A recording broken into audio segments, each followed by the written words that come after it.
back in India, and it's a pleasure to be around so many experts in food legumes and in ag research. I'm not an expert in food legumes, and that's why I was sent here.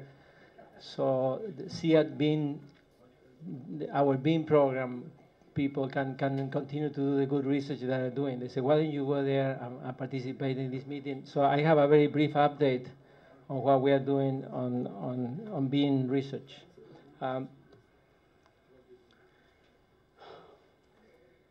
In the last couple of years at SEAT is very well located in Colombia, but that you may know that we are working in Asia and in Africa for the last 25, 30 years. But in the last couple of years, we have reviewed, update our mandate. So health is very prominent in our mandate. And it's not a cliche, it's not because there is funding for this, it's just because perhaps we have been working too many years in the productivity side, and we should combine it with health. And you will see some of that in my presentation. We're also focusing much more on science for impact, and I will show a couple of examples on what, all of this is very good, but where is the impact of what we are doing? So let me start first with a little history. You all know that research takes time. So this is another example for your collection. It has been at SEAT about 20 years of good research. It's not SEAT alone, of course. We work with partners. We learn from partners, being a small center with a small bean research program. But visionaries like USAID, DANIDA, the World Bank, Gates Foundation lately, and many more have put some funding and some good ideas over the past 20 years to start this bean biofortification global program. So I just wanted to give you an idea that, you all know that research takes time. This is another case where we are now about 20 years where we started, and some results are just coming up. The second message is that, yes, we should do biofortification and we should increase this and that, but how about agronomy? Why if I am a bean farmer in Central America or in East Africa, why I'm going to even try if there are no market discrimination in favor of biofortified beans? Why I'm going to do this? So what SEAT research is trying to accomplish is try to improve yields, improve all the good things about beans, and in addition, also improve the nutritional qualities. So we are not thinking of a silver bullet on having a little more iron and a little more zinc. On the contrary, we are trying to improve beans as we have been for the last 40 years, but with this addition. So it's a parallel breeding effort on nutrition and agronomy that they should go together. We have goals and clearly stated, and we are working hard on reaching these goals. Research could take forever, and hopefully it will be funded forever, and we are going to continue to do good research. But we need to have some targets, some indicators, so we can report back to our funders.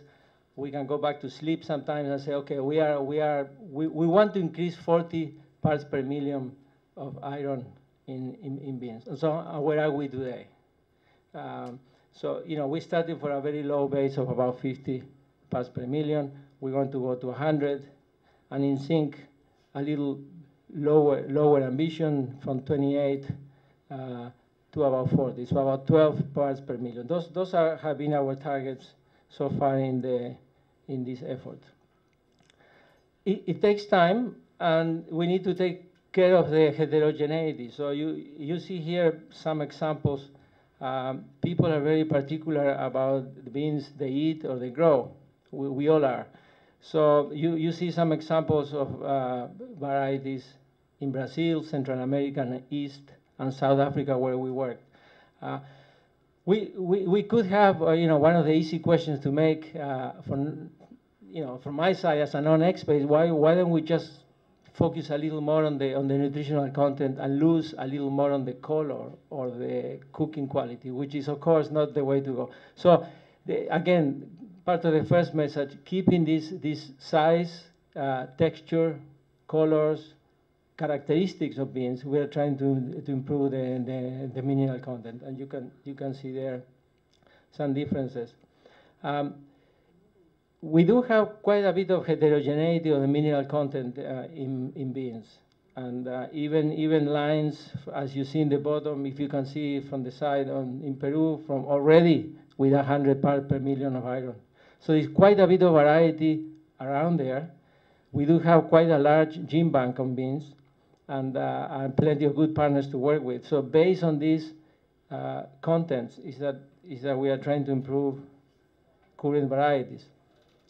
By beans, I was talking about Phaseolus vulgaris, of course, which is our main focus. But there are some sister species which have perhaps a way ahead on iron and also on zinc, as you can see here with Phaseolus dumosus.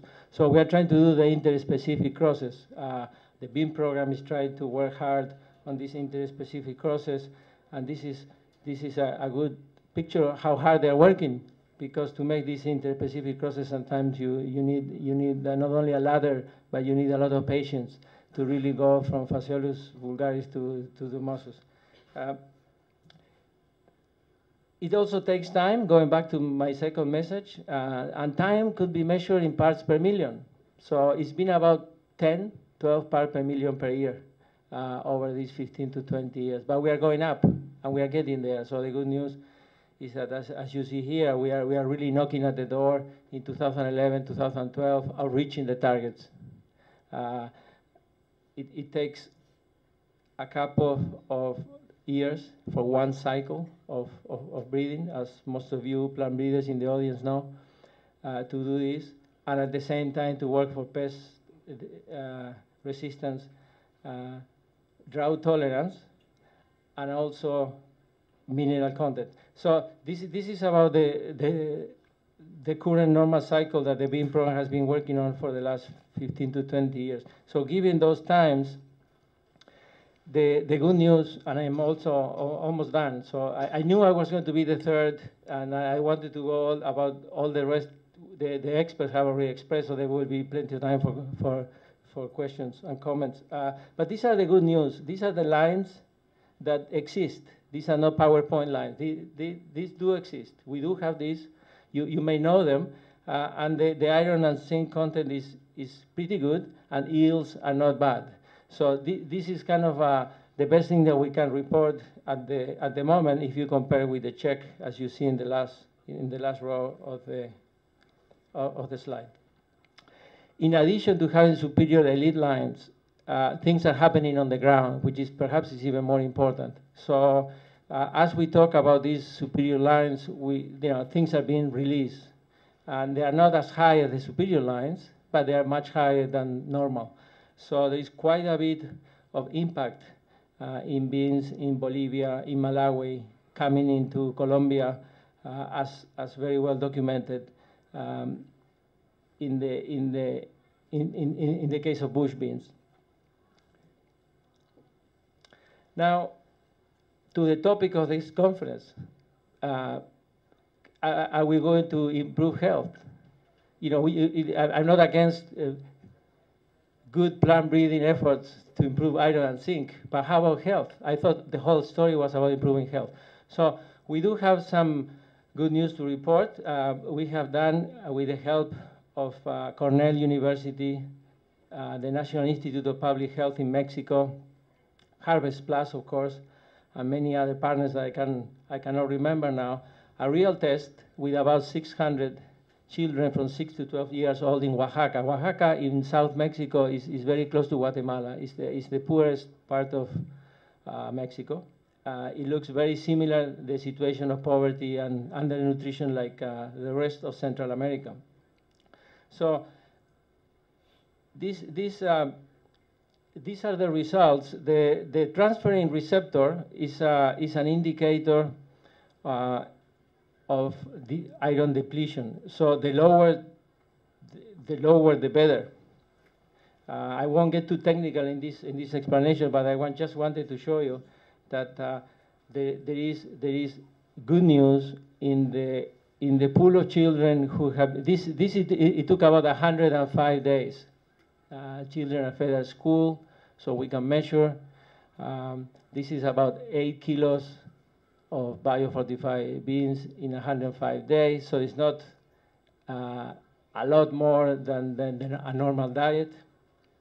And what we have here is that the population with the lowest iron is the one benefiting the most by these beans. So this is the best example that we got. We need much more of this, not only to convince ourselves that this is improving health, but to show to our funders. But this is the best example and a very recent example coming from Mexico. And we have details and we have papers, and I brought some more materials in case you are really interested in the health aspects. So just to finish, we have done successful breeding. I'm not against breeding, on the contrary. We should continue to do good breeding, but I think the main focus has to be on the social, on the economics, and to say, well, are we really what's happening with health and nutrition? Breeding for us is just a mechanism, is a tool to reach there. But breeding has been very successful, so without that we cannot have anything else. Not only for nutrition, but also for agronomic lines. Second, that biofortified beans can have a positive impact, because we could be breeding for a century, but where are the impacts on health? So we do know now that biofortified beans do have a positive impact on iron status and iron deficient children. And finally, we do have the challenges of biofortification research, as we are going to be discussing, or we just started today for these 3 days here in India, are huge. So in addition to putting all our efforts together, which are still very, very small, not only in CIAT, but in the CGR, if we put together all of us working in food legumes within the CGR, which is a small consortia, it's still a very small program. I love to be humble. People that know me know I am humble, but this is true. CIAT has about 4 senior breeders in the bean program after 45 years.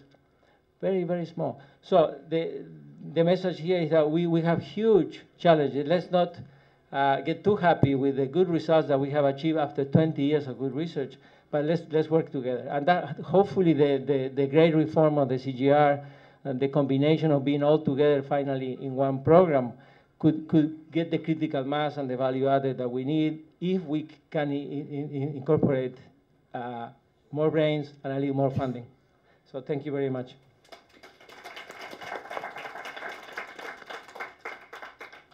Thank you, Dr. Ruben. Is there any question to Ruben? Please.